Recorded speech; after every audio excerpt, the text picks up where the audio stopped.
تاریخ کے پنوں میں ایک ایسا نام درج ہے جو طاقت کے نشے اور تکبر کی علامت بن گیا۔ ایک ایسا شخص جس نے خالق کائنات کے گھر کو چیلنج کیا لیکن اس کا انجام رہتی دنیا تک نشان عبرت بن گیا۔ وہ تھا یمن کا گورنر ابرہہ اللاشرم۔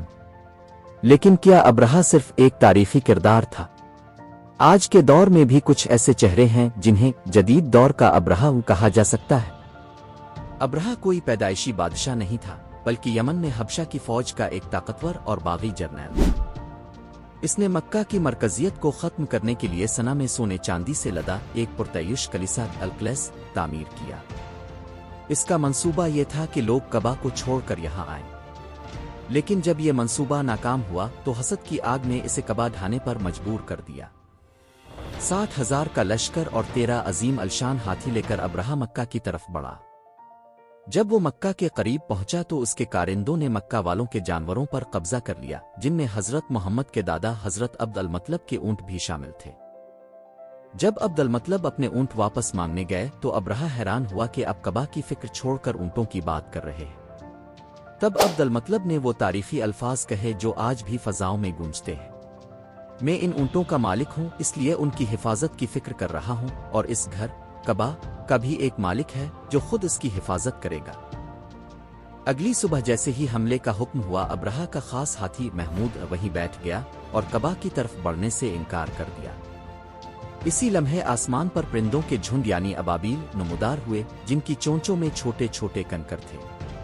یہ بظاہر معمولی پتھر تھے، لیکن قدرت کا قہر بن کر گرے۔ جس فوجی کو وہ پتھر لگتا، اس کا جسم گلنا شروع ہو جاتا۔ وہ عظیم لشکر کھائے ہوئے بھوسے کی طرح ہو گیا۔ تاریخ بدلتی ہے لیکن کردار دہرائے جاتے ہیں۔ آج شاید کوئی ہاتھیوں پر بیٹھ کر مکہ پر حملہ نہیں کرتا، لیکن ابرہہ کی سوچ وہ آج بھی زندہ ہے۔ آج کا ابرہہ وہ ہے جو اپنی معاشی اور فوجی طاقت کے نشے میں کمزور قوموں کے عقائد اور ان کی مقدس جگہوں کو نشانہ بناتا ہے۔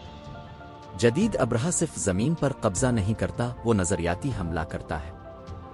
جس طرح ابرہہ نے القدس بنا کر لوگوں کا مرکز بدلنا چاہا تھا، آج بھی عالمی طاقتیں اپنے نظریات، میڈیا اور پروپیگنڈے کے ذریعے مسلمانوں کے قبلہ اور مرکزی عقیدت کو کمزور کرنے کی کوشش کرتی ہے۔ ابرہہ مٹ گیا، اس کا تکبر خاک ہو گیا اور اس کا عالی شان کلیسا تاریخ کے ملبے تلے دب گیا۔ لیکن کعبہ آج بھی قائم ہے اور کروڑوں دلوں کا محور ہے۔ یہ واقعہ ہمیں سکھاتا ہے کہ حق کے سامنے باطل کی طاقت چاہے جتنی بھی بڑی ہو، اس کی حیثیت ایک کنکر سے زیادہ نہیں ہے۔ اسی سال مکہ کی سرزمین پر اس ہستی یعنی حضرت محمد کی ولادت ہوئی، جنہوں نے رہتی دنیا تک حق کا علم بلند کر دیا۔ سوال: اب کے خیال میں آج کے دور میں وہ کون سے ہتھ کنڈے ہیں جو ابرہہ کی سوچ کی عکاسی کرتے ہیں؟ کمنٹس میں اپنی رائے کا اظہار ضرور کریں۔